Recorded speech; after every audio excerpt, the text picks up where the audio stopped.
That's the first time that I actually like watched that intro video. You guys went deep in the archives and pulled out some stuff from there. That was fun. You guys ready for tonight? I love it. I love it. Okay. Okay. Let me ask you a question just to kind of get us started. Have you ever been stuck? Like, just think whatever that means to you. Like, have you ever been stuck? Maybe it's been physically, like stuck at home with no way out. Maybe you've been stuck outside, like you ever locked yourself out of your house and you can't get in your house. Maybe emotionally stuck.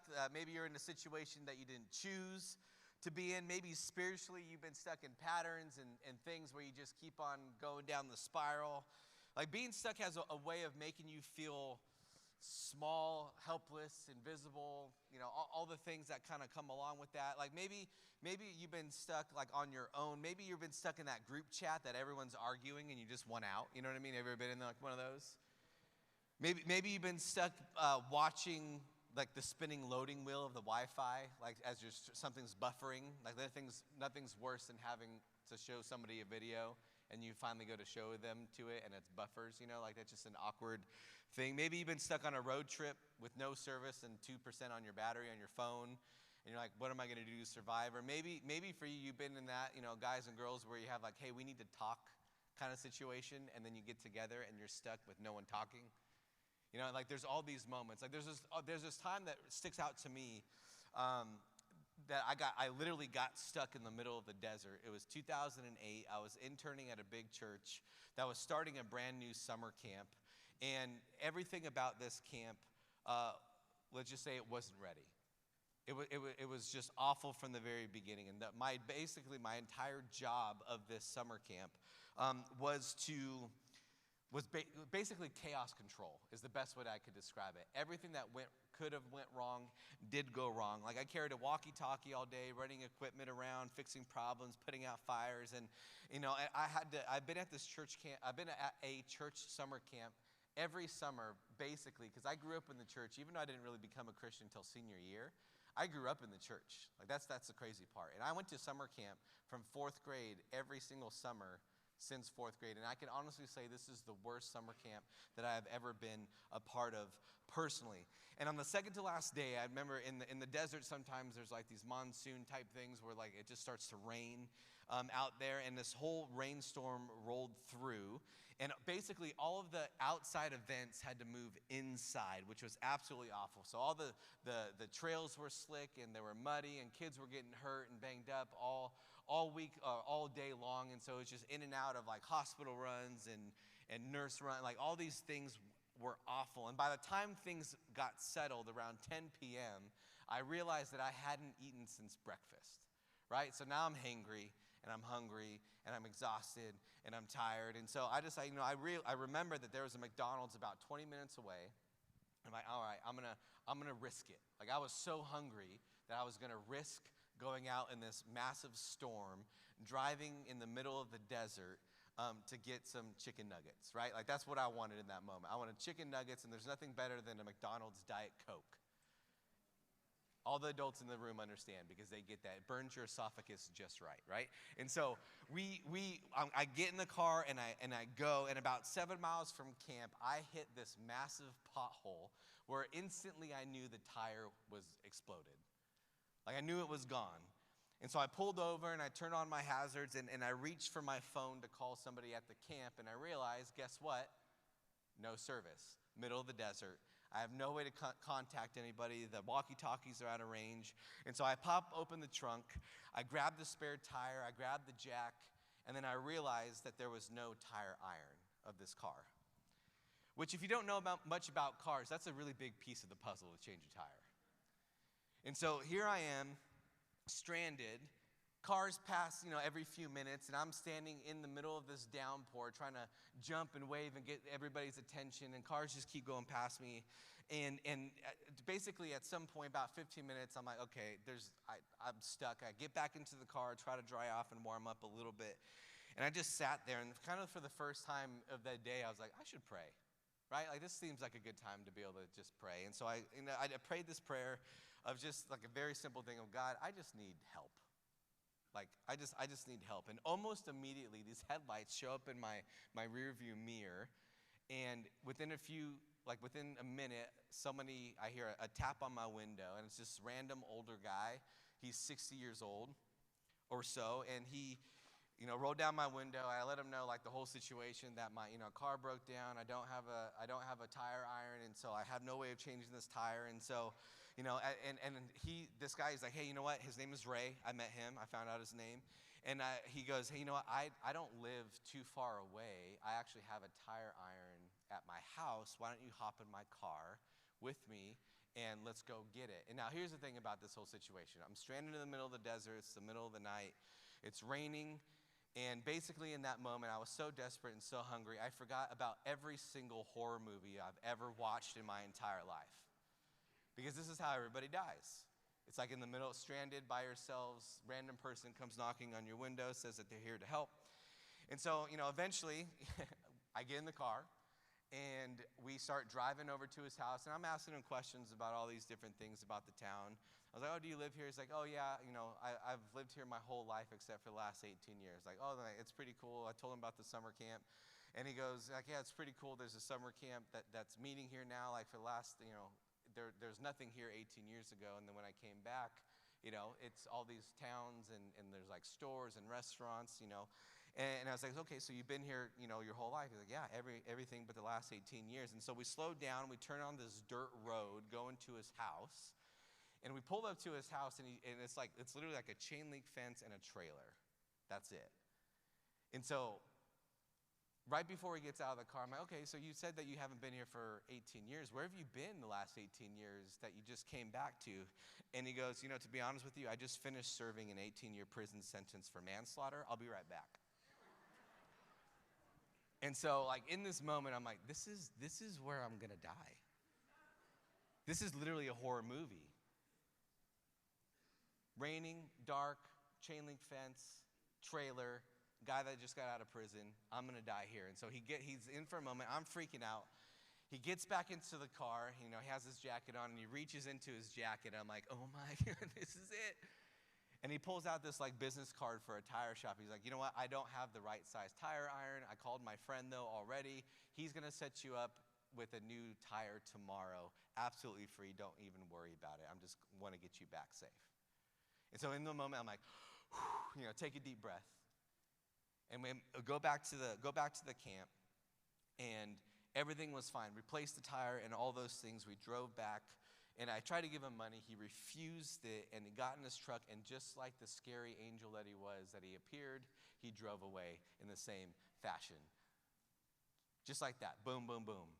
And here's the thing, like, you can look back at that story, like I was definitely stuck. Yeah, I prayed, and I think that God really answered my prayer in that moment. But for me, it was what hit me harder was that like I was stuck. There's literally nothing that I could do. I was only by the grace of this stranger that pursued me to help save me from my current situation. And when I think about that story, it reminds me of Luke 15. That's where we're going to be tonight, by the way. Luke 15. And this story, if you've heard it before, if you've been around church for any length of time, you've heard this story. And here's a temptation when you hear a story that you've heard all the time, is that it's a temptation to check out. Oh, I've heard it, whatever. No. Here's the thing.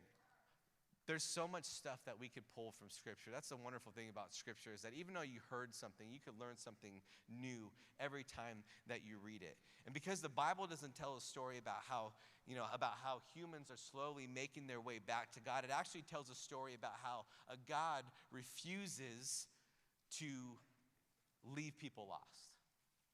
That he actually goes and seeks out people. That Jesus doesn't wait for people to find him, he goes after them. And that's why Luke 15 is such a powerful story, and why this story matters so much, that in this chapter, Jesus tells one story. Like, this is not a true story. Jesus tells the story as an example or an illustration as much as like any pastor would today. And that every single character in this story is lost in a different kind of way. Some are very obvious, and other is very subtle.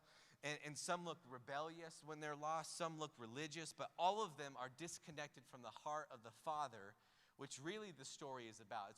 Most people read this story and they think it's about two sons, but really it's about God. That's what Jesus is trying to get here. And here's what I want you to hear before I even dive into this and before we even read this, is that no matter how far you have run, or maybe how close that you appear to be to Jesus, every person is Luke 15 lost. Every single we talked about loss. We talked about sin and the lies that we believe. We talked about the idols. I mean, look at the stage, the idols that we have in our lives. Like those things help us make us lost. And some of you feel far from God tonight. You walk into a weekend like this and you don't feel close to God. Maybe you used to feel close, but now you don't feel close.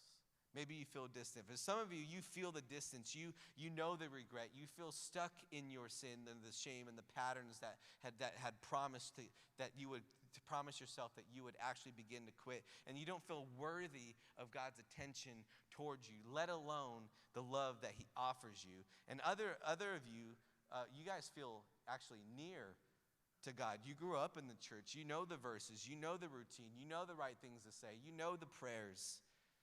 And you look fine on the outside, but on the inside, you actually really, if you're honest, you feel dry, you feel disconnected, you feel tired, and you believe in God, but you don't feel really close to him.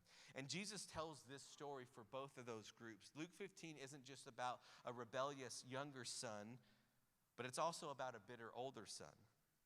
And at the center of all this is a father whose heart is after those who are lost, and his heart breaks for both of the sons in the story. So if you've ever wondered, hey, does God still love me after everything that I've done? Or does God still care about my heart? Or does he just care about my behavior? Or what does God do with people who are lost and are far from him? Jesus answers that in this story that we're going to be reading through tonight, because here's what happens, that he comes for all of them.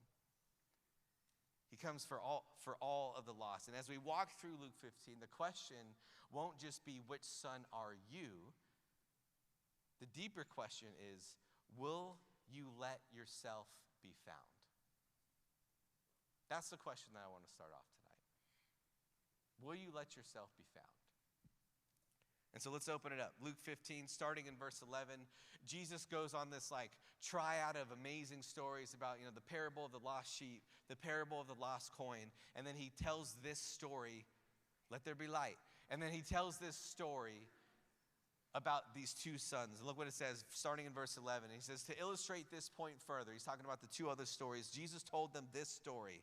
He said, a man had two sons. So right away, Jesus shows that this isn't just one of a kind lostness. He says that there's two sons, there's two hearts, there's two ways to be disconnected. And the story starts with the younger son. Verse 12, it says, the younger son told his father, I want my share of your estate now before you die. And so his father agreed to divide his wealth between his sons. See, that sentence, that one verse, it sounds normal to us, but in that culture, in that day, it was deeply offensive. Basically what was happening is that the son was really saying, I want your stuff, but I don't want you. Dad, I want your stuff, but I do not want you. He wants the benefits of the relationship without the relationship itself. And the son, he wants freedom without accountability. He wants blessing without dependence. He wants identity without the authority of the father. And that's why this story feels, I think, so familiar to a lot of us, because people who feel far from God don't usually wake up wanting to ruin their lives. They want independence. They want control. They want space to do whatever they want to do. They want to distance themselves from God because it often feels like freedom at first. And then Jesus tells us what happens next, verse 13. It says, a few days later, this younger son packed up all of his belongings and he moved to a distant land, and there he wasted all the money in wild living. Notice the phrase distant land. Like, this isn't just a change of address. This is a change of allegiance. He chases pleasure. He chases experience and independence. And for a while, it probably worked. And here's the thing. Sin almost always feels good at first. That's why people do it. That's why we decide to engage in it. Or else no one else would choose to do it. Because it always gives you something at first. But here's where the story turns, verse 14. It says, about the time his money ran out, a great famine swept over the land, and he began to starve. See, what we run into eventually runs out. What we run to, if we run away from the Father, it's eventually going to run out. Money disappears, the excitement fades, and the freedom that we feel that we thought we would get, it doesn't hold. And see, what feels like freedom at first often becomes famine later. That's what the son experiences. And then Jesus presses this picture further in verse 15 and 16. He says, he persuaded a local farmer to hire him, and the man sent him into the fields to feed the pigs. And the young man became so hungry that even the pods he was feeding the pigs looked good to him, but no one gave him anything. Now here's the thing. For the Jewish audience that Jesus is teaching in that moment, this is rock bottom. You don't feed pigs. Pigs, like Jewish people, don't do pork.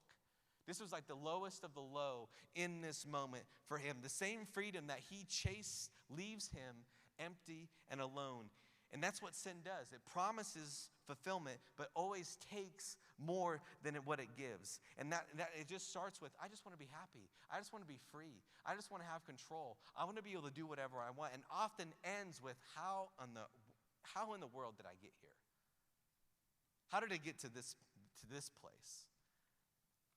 And then comes the turning point, verse 17. It says, then when he finally came to his senses, he said to himself, at home, even the hired servants have food enough to spare, and here I am, dying of hunger. Like that phrase isn't just regret, it's clarity. He came to his senses. Like, have you ever had one of those moments where like something happened and you came to your senses? You're like, okay, I got to start changing what I'm doing. Like, have you ever had those moments? Like, oh my gosh, I might actually have to start to act the way that I say that I believe, because it really does make a difference. I had one of those moments, again, my senior year of high school. Like I told you, I just recently started following Jesus at that time. And right after I gave my life to the Lord, my church asked me to lead a small group of sixth graders. And so I jumped into that, which is wild because spiritually I was like 3 days old. I barely knew where the book of Habakkuk was. Like, I didn't know what any of this looked like, but here we're like, hey, shape young lives. And I'm like, cool, let's do it. Let's dive on in. And so I did it, and it hit me like, I don't just follow Jesus at church. Apparently it applies everywhere, like especially the car, right? Because that's where a lot of my anger issues come out, is road rage. Stupid drivers gets me so mad.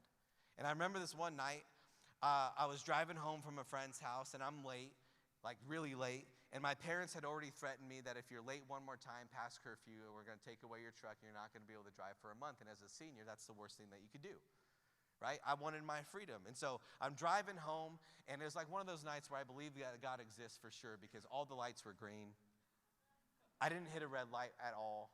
And I'm like, so I'm speeding home. I mean, I'm going the speed limit home in that moment. And I was like, I'm going to make it home. And then all of a sudden, out of nowhere, this minivan pulls out in front of me.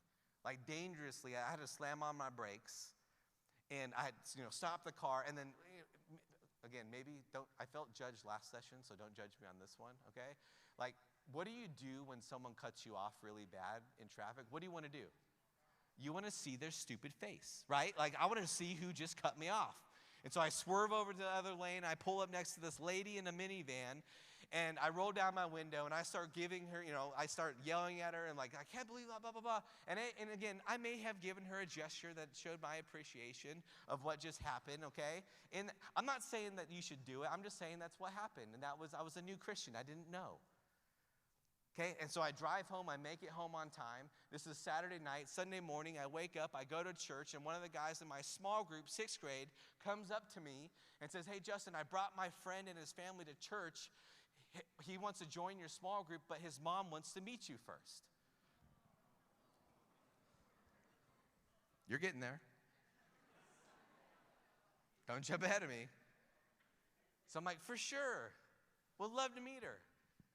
And so I walk over to the friend, and he's like, hey, hey, Mom, this is Justin. He's a small group leader. And she turns around, and our eyes make contact, and her face definitely recognized my face, and I definitely recognized her face. And we definitely met the night before on the road on my way home that night. And it was just one of those moments that was like, oh my gosh. Like, needless to say, the kid didn't join my small group because that interaction was not a good one. Not my proudest moment. But here's the thing, is that in that moment, it was like I came to my senses of like, if I say that I believe this, how I live my life outside of this place actually should matter. How I treat people, how I talk with people, how I react to people. Like for me, it was just one of those wake-up moments that I still remember and go back to this day. And that's exactly kind of what happens in the story with this younger son. Like for the first time, the son realizes clarity, saying like, oh man, I made a mistake. Like, I need to do something about this.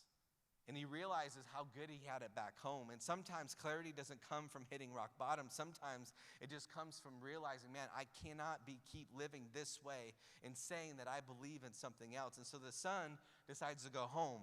And notice now how he plans to return. Verse 18, he says, I'm going to go home and to my father and say, Father, I've sinned against both heaven and you, and I'm no longer worthy of being called your son, so please take me on as a hired servant. So he basically is practicing his speech. He's expecting rejection. He hopes for survival, not restoration. And that's how shame works. It convinces us that our worst moment defines us.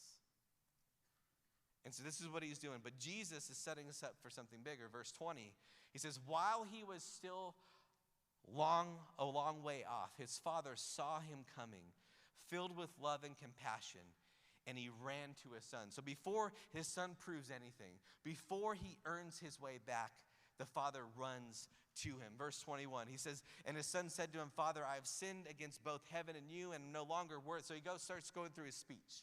He starts going through his whole spiel. But his father said to his servants, quick, bring the finest robe. Like the father didn't even address his apology, if you notice. He just turns immediately to his servants. He goes, hey, bring the finest robe in the house and put it on him. Bring a ring, put it on his finger, sandals for his feet. Kill the calf that we've been fattening. We must celebrate with a feast, for the son of mine was dead, and now he's returned to life. He was lost, but now he is found. So let the party begin. Like, here's the thing. Running didn't disqualify him. Failure didn't erase his identity because the Father restored those. Distance didn't cancel the Father's love for him. And here's the whole thing is that you could run far from home, but you cannot outrun the Father. You can run as far away as you can, but you will not outrun the Father. And here's the key thing that Jesus wants us to understand is that lostness doesn't always look like rebellion. Sometimes it looks like independence. An image of freedom that you think you're going to get outside of, I'm going to do my own thing. And that's why Jesus doesn't end the story here, because not all lost people run away. Some stay close, but they're still just as lost, because Jesus doesn't end the story with the younger son coming home, because lostness doesn't always, look like rebellion. Sometimes it looks like obedience. Sometimes it looks like responsibility. Sometimes it looks like doing all the right things physically, but your heart is still drifting away from the Father. So the older son is the other son in the story. He never leaves home. He never wastes money. He never embarrasses the family. He stays. He works hard. He follows the rules. And from the outside, he looks like the perfect son. But when the younger son returns home, the father throws a celebration and something ugly surfaces. Watch this. Verse 25. Meanwhile, the older son was in the fields working, and when he returned home, he heard music and dancing in the house, and he asked one of the servants what was going on, and he said, your brother is back, he was told, and your father has killed the fat calf, and we're celebrating because of his safe return. And the older brother was angry and did not go in, and wouldn't go in. And that moment exposes what's been happening in his heart. Listen, is that you can obey God and still be far from God. Another way to say that is that proximity to God is not the same as intimacy with God.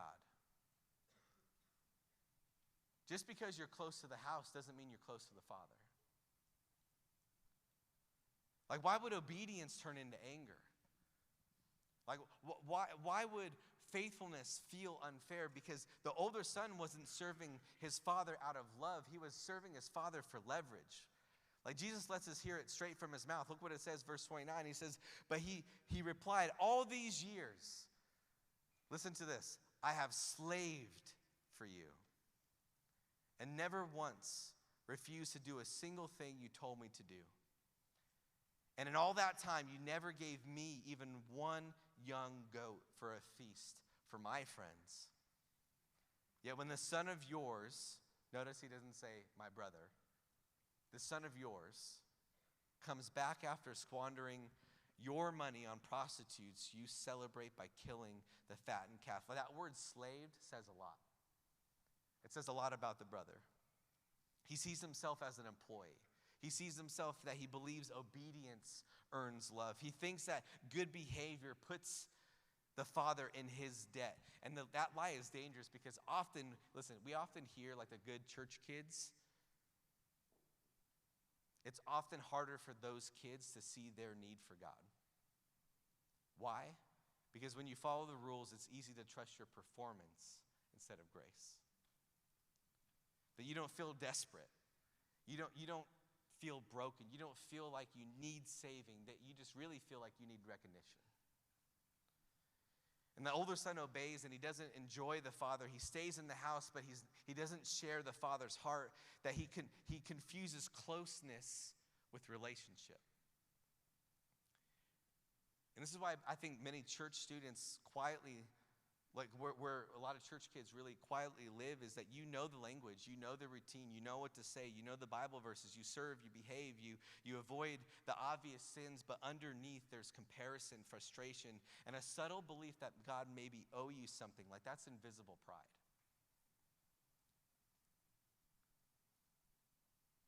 And Jesus shows us that lostness isn't really about what you do, it's about what you trust. And the older son trusted in his obedience more than he trusted his father, that he believed that love was earned and not given. And so listen to how the father responds in this moment.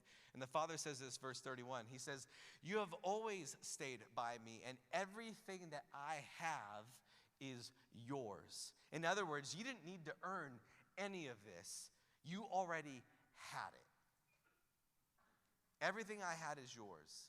And then the father reveals his heart. He says, we had to celebrate because your brother was dead and he has come back to life. See, the tragedy of the older son isn't that he worked hard, it's that he missed joy. He missed out on the father's heart. He missed out on the party. He missed out on the relationship. He missed out on grace. That you could be in the house and still be far from the Father's heart. And that's why Jesus is I believe he's telling the story this way, because both the sons are lost, both in different ways. One runs away, one stays close, but really never knows the Father and his heart. And here's the most important part, is that the Father goes out to both. That when he saw the son that was from afar, he ran out to him. And when he saw his son was outside refusing to come into the party, he leaves the party to go out to his son. The father goes out to both. Which means this, that no matter how your lostness shows up, either through rebellion or through religion, God is still pursuing you. He's still coming after you. He still wants a relationship with you. And like that's the heart of the gospel. Like grace isn't just for the broken ones who ran away, but it's also for the good ones who forgot that they needed it. And so by the time that Jesus reaches this moment in the story, like it should be clear to us that the main character isn't the younger son, and the main character isn't the older son. The main character of this story is the father. The whole point of Jesus telling this story is to show the heart of the Father who wants to seek and save the lost. That everything in Luke 15 revolves around how the Father responds to his children who are lost in different ways. That lostness may look different, but God's response is always the same. Because listen, the story isn't about how lost the sons are. It's about how relentless the Father is. It's not about how lost the sons are. It's really showing how relentless our Father is. Like one of the craziest things about being a dad that surprised me as my sons are getting older is how often my kids assume what I'm about to do or what I'm about to say to them. Like there was this moment not too long ago where one of my boys messed up. He messed up pretty badly. And he knew it. We knew it. The house knew it. And I watched him walk towards me in a way that kids do when they're like in trouble, you know. And he like walks up to me and he's like, Dad, I messed up. Like kind of like one of those, like he knows that he's about to get it, right? He assumes that I'm about to do something or to shame him or to scold him. And he stood there for a second and he finally said, Dad, I need to tell you something, right? My 8-year-old. And in that moment, I realized something, is that he wasn't afraid of losing stuff. But I think he was afraid of that. I think he was afraid of losing me because of what he did. I just had this like realization. And so like in this moment, instead of correcting him right away, I just pulled him in close. And I hugged him. And like, you know when like you hug something, like you could feel like someone's whole like body just like relax. Like that moment. It was like in that moment he just realized, oh, okay, I'm still safe. Like I'm still loved. It didn't matter, like I'm still loved by my dad, even if I did this. And I just remember thinking, man, if that moment feels this powerful as an imperfect earthly dad, imagine what it's like when a perfect father runs towards his kid. Like how much more great does our God feel when he runs and he embraces his lost kids? Like that's Luke 15 in a nutshell. That God's love runs further than your rebellion and deeper than your resentment. And that's why I think this next line that Jesus says it matters so much, because verse 20 is the one that always sticks out for me. And this is why I think this whole story is about the Father. It says, while he was still a long way off, his Father saw him coming. Filled with love and compassion, he ran to his son. Like that detail matters so much. The Father doesn't wait on the porch. He doesn't wait on the porch with his arms crossed, waiting for and demand an explanation from his son of what he was doing. He doesn't let the son even finish his apology. He interrupts him. And because here's the thing, he runs. And in that culture, if you were a man, especially a respected father, you did not run. Right? They wore their robes. What you'd have to do to run, you'd have to like pick up your robe. You have to show your legs, which they did not do back then. And you'd have to run to his son, losing dignity. But the Father doesn't care about dignity. He cares about his son. Love moves faster than pride. And Jesus is showing us that God is not passive towards lost people. That he actually goes. He doesn't sit back and hope and say, oh, I hope they figure it out. Oh, I can't wait till they come back to me. No, what does he do? He closes the distance. He's pursuing you. He's pursuing me. That then the Father completely restores the son, the robe, the ring, the sandals. Like those aren't random gifts. These are symbols of identity, authority, and belonging to his house. The son comes home hoping for survival. And what the Father does is that he gives him back his sonship. Like that is grace. That's what grace is. And Jesus, he's not done because the older son is outside. He's angry and he's bitter and he's refusing to go in and join the celebration. And just like with the younger son, the father again goes out to him. And he says to the father, the older son was angry, right? And he wouldn't go in. And his father came out. And listen, he begged him. He begged him to come in. And that's just as shocking because the father leaves the party that he put on to go out to the resentful son. That he doesn't shame him. He doesn't lecture him. He just reminds him, hey, what has always been true. He says, you are always with me, and everything that I have is already yours. You didn't have to do anything. You didn't have to work for anything. Everything that that you have is already yours. It's given to you already. Why does Jesus end the story in this particular way? Because Jesus is speaking to everybody in the crowd. The rebellious who ran far and the religious who stayed close but missed the Father's heart. Jesus wants them to know that grace isn't just for sinners who blew it. It's also for rule followers who forget that they needed it.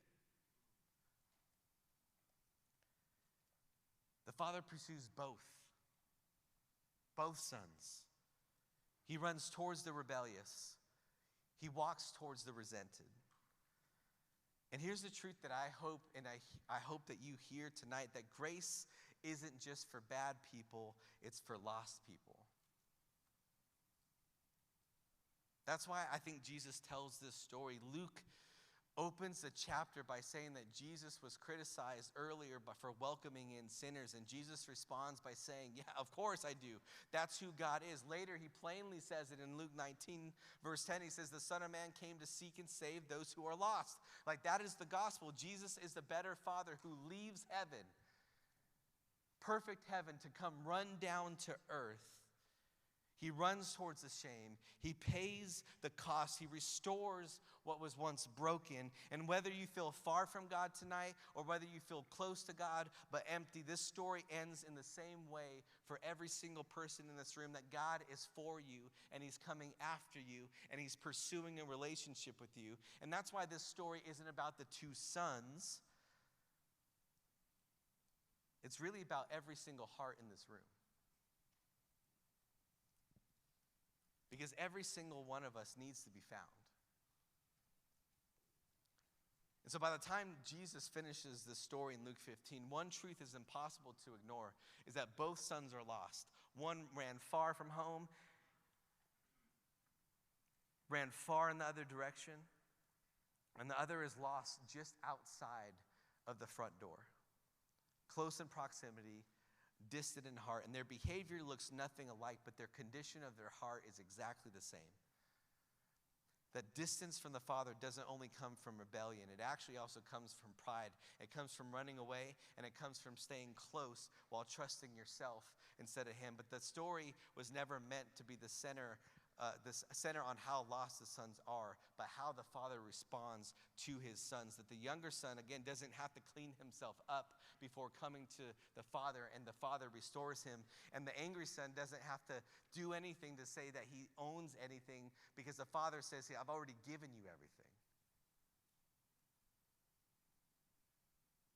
Very different stories, same result of the Father. That Jesus leaves this story unfinished because he's handing the ending to the listener, to us, to those who are listening to him teach. And that's, I think, where we are right now. Like earlier, I told you the story about being stranded right on the side of the road, no cell service, no tire iron, no way forward. I didn't fix the problem. I didn't rescue myself. Someone came to me and had to rescue me. That's not just my story. That is the gospel. Christianity is not the story of people slowly finding their way back to God. It's a story of a God who refuses to leave people stranded, a God who doesn't wait on the porch with his arms crossed, but steps onto the road and actually begins to run towards us. Luke 15 shows us the heart of the Father, the heart of God, the heart of Jesus, that Jesus shows us the cost of that heart. Because listen, Jesus is the true and better Father who didn't just run across the field. He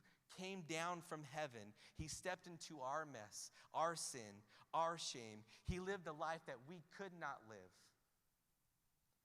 And then he did something that no earthly father could ever do, that he took our place. He took our place on the cross. That Jesus went to the cross to pay for our sin. That like in every moment of rebellion that we have, every attempt to earn love, that every time that we ran or we stayed close but missed the Father's heart, on the cross, Jesus took the weight of the brokenness, weight of the shame, weight of the things that we're going to do, have done, are doing right now. And he took it to the cross to show us that shame doesn't win, death doesn't win. That the resurrection is God's declaration that the way home is open. I think that's why Scripture says, there's this great verse in Romans. It says that God showed up his great love for us by sending his Christ to die for us. Listen, while we were still sinners. That it meets you in the breakdown. He meets you in the brokenness. He meets you on the side of the road.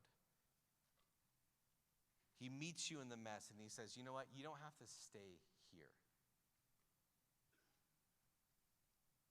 could come with me. And so some of you tonight, you feel far. You walked into this weekend and your relationship with God, maybe you didn't even have one. Maybe you were questioning it. Maybe it feels distance, that you've been running. You're tired. You don't even know how to get back anymore. That's what you're feeling. That others of you feel near, but you feel empty. You do the right things. You say the right things. You're serving in the right places. You know the right words, but you feel exhausted from trying to earn something that God has already offered. And Jesus tells a story to both groups, but hear the same invitation. And the invitation is this: the door is open. The Father is already moving. Here's the cool thing about the Father is that no matter how far you move away from him, the moment you turn around, he's waiting. The moment you make the decision, the moment that you gave up these idols, the moment that you realize your sin and the lies that we believe about that, the moment that you decide to turn around, God is waiting there with open arms. You don't have to clean yourself up first. You don't have to prove anything. Here's what he does ask you to do. He asks you to respond. To respond to him. And so in a moment, I'm going to ask everyone, in a moment, you're going to close your eyes. Here's the thing, leaders, I want you to keep your eyes open. I want you to be able to look around. Not to judge, not to pressure, but because they want to walk with you in your whatever your next steps can be. And so listen, if this is your first time that you're going to respond and say yes to Jesus, or if tonight you need to come home after drifting away from him, from performing, I'm going to ask you to raise your hand, and I'm going to ask you to make eye contact with the leader in your church. I'm not going to ask you to do it publicly in front of everybody, but it cannot stay private. That I want you to make that, if you know that you need to make a decision, you need to make an adjustment, you know that you need to turn around and you need to start running back to the Father, or maybe for you, you need to realize that everything that the Father has is already yours, and you need to step back into grace. You need to make that decision, and you need to have a response tonight. And here's the thing, it's not about the hype, it's not about no pressure. All I ask for is just honesty. Just honesty with where you're at. Because here's the truth that every student needs to hear tonight is that you're not too far. You are not too broken. You are not too late. That Jesus has already came for you. The Father is already running towards you, and the door is open, and the table is set, and all that is left is your response. So will you do this? Will you bow your heads? Will you close your eyes? And let's just take this moment together that I want to invite everyone to just to kind of get still. Put your feet on the floor. Put your hands open on your lap, eyes closed. No one's looking around. Leaders, you can. No one's being compared. Like, this moment is just between you and God. God, we come to you honest tonight. That some of us feel far from you. Some of us feel close but tired. Some of us don't even know how to describe what we're feeling. We just know that we don't want to stay stuck. So right now, God, I pray that we stop running. We stop pretending. And we let ourselves be still in your presence. Jesus, we thank you that you didn't wait for us to find our way back. We thank you that you have come towards us. Thank you for leaving heaven, for stepping into our mess, for carrying our sin to the cross, for raising from the grave so that shame wouldn't have the final word.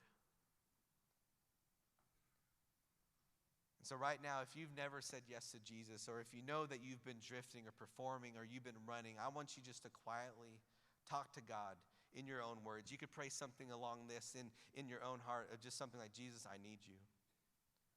I'm tired of running. I'm tired of trying to fix myself. I believe that you died for my sin, and that you rose again, and that you gave me a new life. And I'm saying yes to you. And Jesus, I'm coming home. So just take a moment. Pray that in your version of that.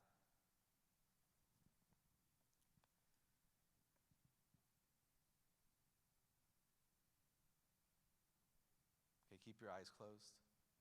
Now I want to gently explain something before we move on. Like if you just prayed that for the first time, or tonight feels like a coming home moment for you, this is not something that you're meant to carry alone. It's a moment. In just a moment, heads are still bowed. I want you to take one small courageous step that you don't need to stand up, you don't need to speak, you don't need to raise your hand, but if there is a leader near you and you know that you need to have a follow-up conversation because you know that you just made a decision either to put your faith into him for the first time or that you are coming back home, I just want you to make eye contact with your leader right now. Make sure you lock eyes.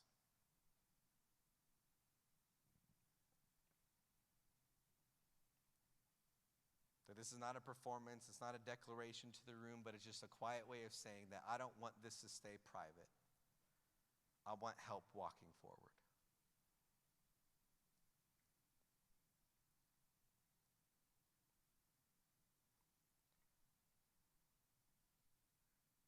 God, thank you for every quiet yes happening right now. Thank you for every step towards honesty. Thank you that you would meet us with grace and not disappointment. And God, for those who are already believe, but you know we've been trusting our behavior more than your grace, serving for leverage, hiding frustration behind obedience, would you remind us tonight that we are sons and daughters, not employees, that we don't have to earn your love, God. We receive it. Holy Spirit, help us walk with you. Help us take the next step. Not all the steps, but just the next one. That we don't want this event impact just to be a moment, but we want it to be a turning point. And so we give you our yes, not perfectly, but honestly. Thank you that the door is open. Thank you that the table is set. Thank you that you are already running towards us, God. We trust you and we receive your grace. And God, we come home. And in Jesus' name, everybody said, amen.